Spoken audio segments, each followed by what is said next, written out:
यानी ये एक प्रोसेस है जिस प्रोसेस के तहत आप क्या क्या रिकॉर्ड कर सकते हैं, अपने अकाउंट को एनालाइज कर सकते हैं, आइडेंटिफाई कर सकते हैं। आइडेंटिफाई का मतलब कि किस प्रकार का अमाउंट जो है उसकी एंट्री कहाँ पे की जाएगी। फॉर एग्जांपल अनेकों प्रकार के अमाउंट होते हैं, अनेकों प्रकार के पैसे होते हैं जिसकी अलग अलग जगह पे एंट्री करनी होती है। जैसे कि आप रमजान शरीफ जानते हैं, हाँ, रमजान में हम लोग गरीबों को कुछ पैसा देते हैं क्या? उस पैसे को रेंट कहते हैं, क्या कहते हैं? क्या कहते हैं? ज़कात कहते हैं, है ना। अब देखिए पैसा ही दिया जा रहा है लेकिन तो क्या कहते हैं? ज़कात कहते हैं। चलिए अब आप रमजान में या फिर अदर डेज में किसी को हेल्प करते हैं कुछ पैसे से, अब उस पैसे को क्या कहते हैं जी? क्या कहते हैं? उसे अगर कर्ज देते हैं तो कर्ज कहते हैं। अगर ऐसा पैसा हो जिससे हेल्प के लिए दे रहे हैं बट उसे लेना नहीं है जी जी जी दान करते हैं, मदद ना, वो तो फिर आ जाएगा ना इसमें ज़कात में। उसे इमदाद कहते हैं। क्या कहते हैं? इमदाद कहते हैं। अगर आपको नहीं पता है तो आप लोग को पढ़ना चाहिए इस्लामिक फाइनेंशियल। क्या पढ़ना चाहिए? इस्लामिक फाइनेंशियल बुक वहां पे है, आप लोग लेके पढ़ सकते हैं, इंग्लिश में है मेरे पास। हम इसलिए पढ़ते हैं क्योंकि हमको अकाउंट पढ़ाना होता है, राइट। तो आप लोग भी पढ़ो। तो देखो मैंने क्या किया, रमजान में कुछ पैसे दिए तो मैंने उसे क्या कहा, या तो ज़कात या तो फितरा, उसके भी अलग अलग कंडीशंस होते हैं। उसी प्रकार से हमने हेल्प किया अदर डेज में अपने रिश्तेदार को या फिर किसी और को जो पैसा हमें वापस नहीं लेना है, उस पैसे को क्या कहते हैं? इमदाद कहते हैं। उसी प्रकार से अब मैंने किसी का हेल्प किया कुछ पैसे से, लेकिन वो पैसा इन फ्यूचर हम उनसे लेंगे, उस पैसे को क्या कहते हैं? रिटर्न कहते हैं, कर्ज कहते हैं या फिर लोन कहते हैं। ये लोन भी दो प्रकार के होते हैं। कितने प्रकार के होते हैं sir? There are two types of loan, एक सिक्योर्ड लोन, दूसरा अनसिक्योर्ड लोन। यानी वैसा लोन जिसे आप किसी को दे रहे हैं तो भविष्य में मिलने की आशा ना हो, उसे क्या कहते हैं?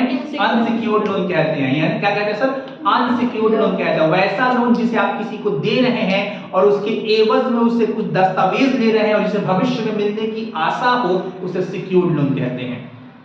समझ में आ रहा है? तो समझ में आ रहा है अकाउंटिंग क्या है।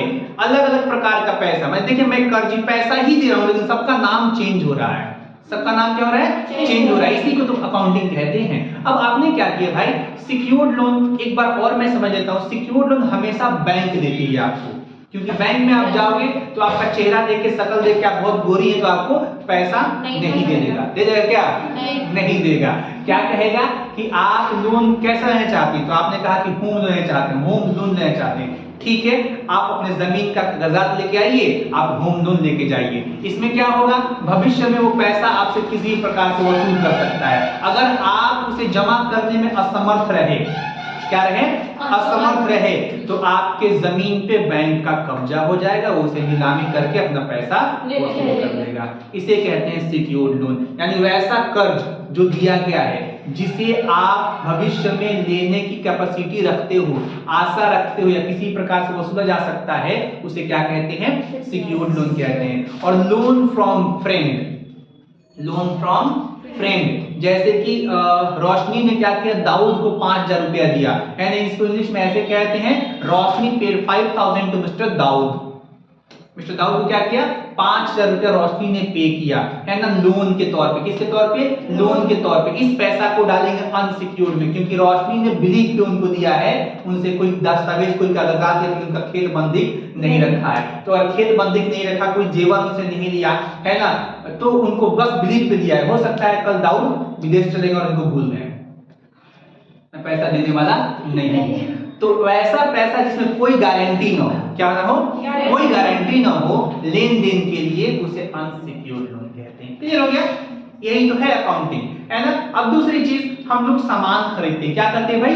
सामान खरीदते हैं। हमने कहा we purchase two fan from LG, from Usha और एनीवेयर बाय पेइंग कैश। मैंने क्या किया? सामान खरीदा एलजी से या फिर उषा से, लेकिन बाय पेइंग कैश खरीदा, है ना। कैसे खरीदा? Bye paying cash. तो वो जो पैसा डालेंगे उसको पेमेंट में डालते हैं। किधर में डालते हैं बाबू? पेमेंट में डालते हैं। समझ में आ रहा है ना? तो वो क्या हो गया, हमारा पेमेंट हो गया। अब हम इस बिल्डिंग में रहते हैं, आप लोग क्लास चलाते हैं, है ना। हर मंथ इस बिल्डिंग के लिए कुछ पैसा हम पे करते हैं। इस पैसे को क्या कहते हैं? लाइट कहते हैं। इस पैसा को क्या कहते हैं सर? रेंट कहते हैं। समझ में आ रहा नहीं आ रहा? तो अब अलग अलग पैसा समझ में आ रहा है ना? हमने यही कहा accounting is the process of recording, classifying. Accounting क्या है? एक प्रोसेस है, एक मेथड है, सलीका है क्या करने का? रिकॉर्ड करने का, रिकॉर्ड करने का, क्लासिफाइंग करने का। यानी पैसे को क्लास, अलग अलग क्लास में डिवाइड किया, secured loan, unsecured loan, payment, rent, ये सब क्या हो गया? अलग अलग क्लास हो गया। अब हम चेयर लेके आए पटना से, है ना, और पटना से लाने के बाद वहां से ठेला से यहाँ पे लेके आना पड़ा। अब ठेला के लिए हमने पैसा दिया, उस पैसे को क्या कहेंगे? उस पैसे को कहते हैं कैरियज इन वॉर्ड। क्या कहते हैं? कैरियज इन वॉर्ड, या फिर वेजेस, वेजेस मजदूरी। समझ में आ रहा है ना? तो हर पैसे का अलग अलग नाम होता है ना? आप यहाँ पे पैसा देते हो तो उसे क्या कहते हैं? फी। क्या कहते हैं? फी कहते हैं। समझ में आ रहा नहीं आ रहा? आप होटल में जाते हो और होटल में जो आपको खाना सर्व करता है उसको 10 रुपए एक्स्ट्रा देते हो, उसे क्या कहते हैं? क्या कहते हैं? हाँ, और दो ही हैं जिसे कहते हैं। चलिए हम लोग पॉइंट की तरफ आते हैं। आइए हंसी, हम कुछ नहीं बोले, कुछ बोले जी? सर कुछ नहीं बोलते, सब कुछ बोल देते हैं। तो हम लोग कहाँ पे आ गए सर? जिस कहाँ पे आ गए? Recording, classifying and summarise. और अपने अकाउंट को समराइज भी करते हैं ताकि आसानी से आप लोग संक्षेप में उसे समझ पाएं। And interpreting financial transaction and events, है ना? और हम लोग यहाँ पे पहचानने की कोशिश करते हैं फाइनेंशियल ट्रांजैक्शंस को, है ना? क्या करते हैं? फाइनेंशियल ट्रांजैक्शन को पहचानने की कोशिश करते हैं, है ना? या फिर उसके किसी प्रकार का जो इवेंट होता है, इवेंट में फाइनेंशियल अकाउंटिंग होती है। जैसे कि हमारे यहाँ क्या है भाई, इंस्टीट्यूशन ने 15 अगस्त कराया, उसका भी क्या करना पड़ता है? रिकॉर्ड हमें रखना पड़ता है ना? क्या करना पड़ता है? उसका भी रिकॉर्ड रखना पड़ता है। तो उस इवेंट का भी रिकॉर्डिंग हम लोग क्या करते हैं? फाइनेंशियल अकाउंटिंग के तौर पे करते हैं। इसके लिए आगे बढ़ते हैं। मैंने देखा the purpose of accounting is provide relevant information, decision making basis to user and their advisor, है ना? यहाँ पे कहा जा रहा है कि इसका खास तौर पर उद्देश्य ये होता है कि हम लोग जो अकाउंटिंग करते हैं वो हमारे यूजर या फिर हमारा जो एडवाइजर है उस एडवाइजर के बेसिस पे करते हैं। मतलब ये कि किस प्रकार का अकाउंट आपको मेंटेन करना है, ये हमारा एडवाइजर हमको मेंशन करता है, हमारा मैनेजर हमको बताता है कैसे। जो मान लीजिए कि हमें अकाउंटिंग करना है, अकाउंटिंग करना है तो यहाँ पे 4 लाख रुपया ला के रख दिया गया है। अभी 4 लाख रुपये कैसा है, हमको हमारा एडवाइजर या फिर हमारा मैनेजर बताएगा कि 4 लाख रुपया कहीं से लोन दिया गया है, तो इसको लोन वाली जगह पे क्या करेंगे? एंट्री करेंगे। फिर पूछेंगे लोन किस प्रकार के, बैंक से लिया है क्या, तो हम लोग उसको एंट्री करेंगे सिक्योर्ड लोन पे। अदरवाइज ऐसा नहीं, किसी फ्रेंड से लिया है क्या, तो उसको डाल देंगे अनसिक्योर्ड लोन में। समझ में आ रहा है? तो यूजर या फिर एडवाइजर के मुताबिक हम लोग क्या करते हैं? अकाउंटिंग को मेंटेन करते हैं। अब कुछ चीजें, कुछ पॉइंट्स आपके सामने अकाउंटिंग के बारे में रखने जा रहे हैं। कुछ पहचान, कुछ आइडेंटिफिकेशन, है ना? पहला जो पहचान है हमारा फाइनेंशियल अकाउंटिंग, यानी फाइनेंशियल अकाउंटिंग होता है क्या? What is financial accounting? तो सबसे पहले फाइनेंशियल का मतलब होता है बीटीए या फिर आर्थिक। ये मैंने कल भी बताया था, आज ही बता रहा हूँ। क्या होता है? बीटीए या फिर आर्थिक। अब बीटीए या फिर आर्थिक का मतलब क्या होगा? पैसा से रिलेटेड। समझ में आ रहा है ना? किससे रिलेटेड? पैसा से related. And someone business end of the definitive term which prepare financial report, है ना? वैसे बिजनेसेस जो किसी डेफिनेटिव टर्म तक उसके फाइनेंशियल रिपोर्ट को तैयार करना है। क्या करना है? फाइनेंशियल रिपोर्ट को तैयार करना है। मैंने कल बताया था, फिर से आज रिपीट कर रहा हूं, वैसा अकाउंटिंग जिसमें हमको एक डेफिनेटिव टर्म दे दिया गया है, तय किया गया वक्त, मुकर्रर किया गया वक्त कि आपको 6 महीने का एक रिपोर्ट तैयार करना है। क्या करना है सर? 6 महीने का एक रिपोर्ट तैयार करना है कि इस इंस्टीट्यूशन में 6 महीने में कितना फी कहाँ से आया, है ना? कितना फी बाकी है, ये जो रिपोर्ट तैयार किया जाएगा इसे कहा जाता है क्या? Financial accounting. यानी डेफिनेटिव टर्म का जो आप एक रिपोर्ट तैयार करते हैं किसी भी अकाउंट का, उसे क्या कहते हैं सर? फाइनेंशियल अकाउंटिंग कहते हैं। समझ में आ रहा नहीं आ रहा? नहीं आ रहा है? फाइनेंशियल अकाउंटिंग किसे कहते हैं?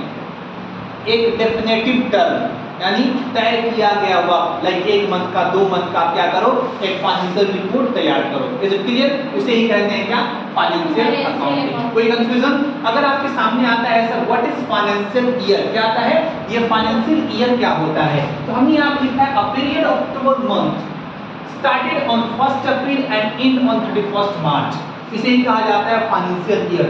आप कहीं भी देखोगे तो फाइनेंशियल ईयर यहीं से ऐड किया जाता है, कहां से, 1 अप्रैल, और खत्म कहां पे होता है, 31 मार्च। अब ये 12 महीने का एक पीरियड हो गया ना, 12 महीने का एक पीरियड है। एक कैलेंडर ईयर भी होता है, क्या होता है, कैलेंडर ईयर। अब कैलेंडर ईयर जानते हैं आप लोग क्या होता है, क्या होता है, 1 जनवरी हैप्पी न्यू ईयर नहीं होता है भाई, होता है ना। तो 1 जनवरी टू 31 दिसंबर को क्या कहते हैं हम लोग, कैलेंडर ईयर कहते हैं। लेकिन अगर बात अकाउंटिंग की आती है तो अकाउंटिंग का ईयर कहां से स्टार्ट होता है, 31 अप्रैल टू 1 मार्च, इसे फाइनेंशियल ईयर कहा जाता है। अब आपके सामने दो जी बोलिए, हाँ जी सही कर देते, 1 अप्रैल से लेके 31 मार्च, वही जो आप कह रहे हैं वही होता है। 1 अप्रैल से लेके 31 मार्च तक का जो 12 मंथ का पीरियड होता है उसे क्या कहते हैं हम लोग, फाइनेंशियल ईयर कहते हैं। और वहीं पर अगर फाइनेंशियल अकाउंटिंग की बात की जाए तो एक तय किया गया वक्त के लिए जो हम लोग रिपोर्ट तैयार करते हैं उसे फाइनेंशियल अकाउंटिंग कहा जाता है।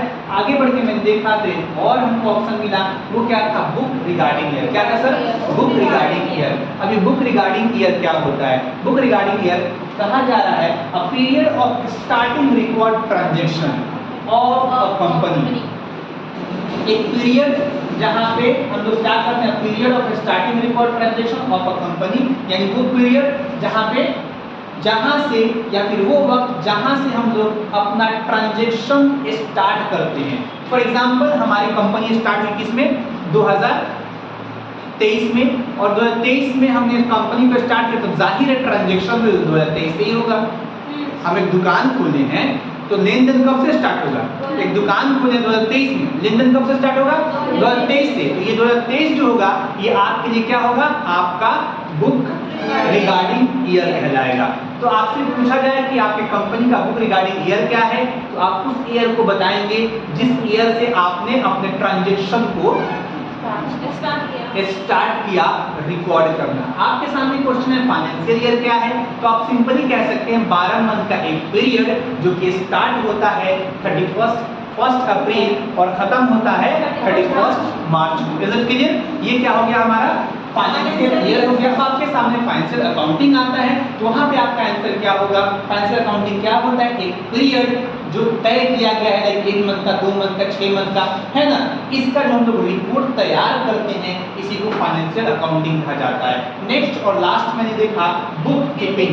क्या देखा मैंने, बुक कीपिंग। अब बुक का मतलब क्या होता है भाई, किताब होता है, और कीपिंग का मतलब क्या होता है, रखना होता है, किताब में रखना। अक्सर आप लोग किताब में क्या रखते हैं, हमने जब भी पलट के देखा सूखा हुआ गुलाब का फूल मिला,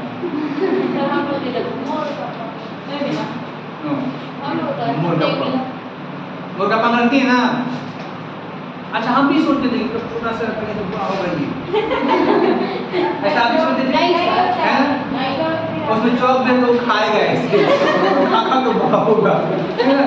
मैं देख के देखा बूढ़ा हो गया, वो अभी वही सही बता रहे हैं, वो चौक नहीं खाया, मतलब चौक व्हाइट होता है, मैं उस व्हाइट को देखते देखते बाल पक गया, बाल मेरा व्हाइट हो गया, वो वहीं पे पड़ा हुआ है, अभी भी वो बड़ा नहीं हुआ और ना ही बूढ़ा हुआ, मेरा एक निकल गया, है ना।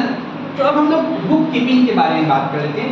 बुक का मतलब वो आपका डायरी, कीपिंग का मतलब जिसमें आप कुछ नोट करते हो, है ना।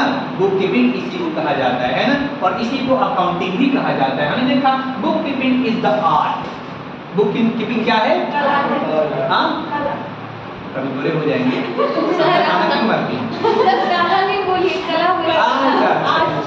तो book keeping is a art. Book keeping क्या है, एक कला है ना, एक आर्ट है। क्या करने का कला है, किस तरह का कला है, बुक कीपिंग बनाया जाता है इसे गाना गाने का कला है? नहीं। तो किस प्रकार का कह रहा है? तो कह रहा है recording business transaction in systematic manner, है ना? ये एक आर्ट है। इस आर्ट का मतलब ये कि आप अपने बिजनेस के ट्रांजैक्शन को एक सिस्टमेटिक मैनर में जब एंट्री करते हैं, उसी को बुक कीपिंग कहा जाता है। जैसे हमने कोई सामान खरीदा, ऐसे ही एंट्री कर दिया, ना कोई डेट दिया, ना कोई टाइम दिया, उसे बुक कीपिंग नहीं कहा जाएगा। हमने कोई सामान खरीदा, उसका एंट्री किया, सामान कहाँ से खरीदा है, सामान कौन सा है, सामान किस क्वांटिटी में खरीदा गया है, मतलब ये कि इसको केजी में खरीदा है कि पीसेस में खरीदा है, दर्जन में खरीदा है, टन में खरीदा है, या मीटर में खरीदा है, लीटर में खरीदा है, कैसे आपने इसे खरीदा है वो भी मेंशन करना पड़ता है। किस दुकानदार से खरीदा है, उधार लिया है या फिर नगद लिया है, ये सारी चीजें मेंटेन करते हैं, उसको कहते हैं book keeping. That's all and it's